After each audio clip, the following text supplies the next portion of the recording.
Tommy, एक शर्मीला सा कछुआ, जिसकी हरी खोल पर एक छोटा सा बैग था और नाक पर गोल चश्मा टिका हुआ था, जंगल के एक बड़े पेड़ के नीचे चुपचाप किताब पढ़ रहा था। ऊपर से धूप पत्तों में से छनकर उसके ऊपर गिर रही थी।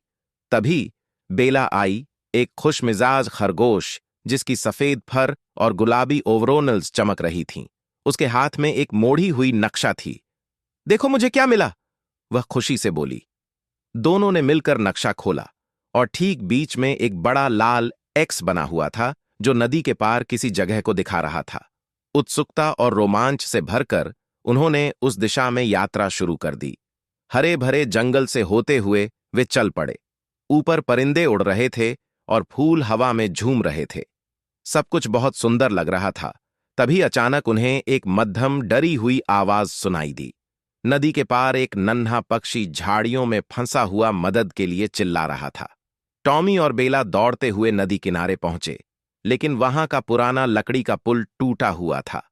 नीचे नदी का पानी तेजी से बह रहा था और कई लकड़ियां गायब थीं। टॉमी घबरा गया, उसके चेहरे पर डर साफ झलक रहा था। बेला ने मुस्कुराते हुए उसका कंधा थपथपाया और कहा, हम ये कर सकते हैं साथ में। दोनों ने पास से गिरी हुई लकड़ियां इकट्ठा करनी शुरू कीं। टॉमी ने जमीन पर एक छड़ी से पुल का प्लान बनाया। बेला तेज और निडर पुल के एक मजबूत हिस्से पर छलांग लगाकर चढ़ गई। टॉमी धीरे धीरे लकड़ियां जोड़ने लगा। एक एक कदम पर वे मिलकर पुल को फिर से बनाने लगे, पूरे साहस और भरोसे के साथ।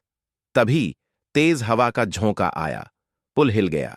टॉमी का संतुलन बिगड़ गया, लेकिन बेला ने उसका हाथ पकड़ लिया। दोनों का दिल जोर से धड़क रहा था, लेकिन वे रुके नहीं। बीच रास्ते में कुछ देर आराम करने के बाद उन्होंने फिर से पक्षी की आवाज सुनी, अब और भी जोर से। उन्होंने हिम्मत बांधी और पुल का आखिरी हिस्सा भी ठीक कर दिया। आखिरकार वे नन्हे पक्षी तक पहुंच गए। बेला ने उसे धीरे से उठाया और टॉमी ने एक छोटी सी लकड़ी की रैंप बनाई। दोनों ने मिलकर उसे सावधानी से वापस पुल पार कराया। पुल थोड़ा डगमगाया, लेकिन मजबूत था। जैसे ही वे दूसरी तरफ पहुंचे, उनके चेहरे पर खुशी छलक पड़ी। उन्होंने पक्षी को उसके आरामदायक घोंसले में रख दिया और उसी समय उसकी मां चहकती हुई आ पहुंची। चारों ओर से जंगल के जानवर बाहर निकल आए और दोनों की बहादुरी की तालियां बजाईं। टॉमी और बेला ने एक दूसरे की आंखों में देखा, गर्व से चमकते चेहरे। उन्होंने हाई फाइव किया और मुस्कुराकर कहा, टीम वर्क सबसे बड़ी ताकत है।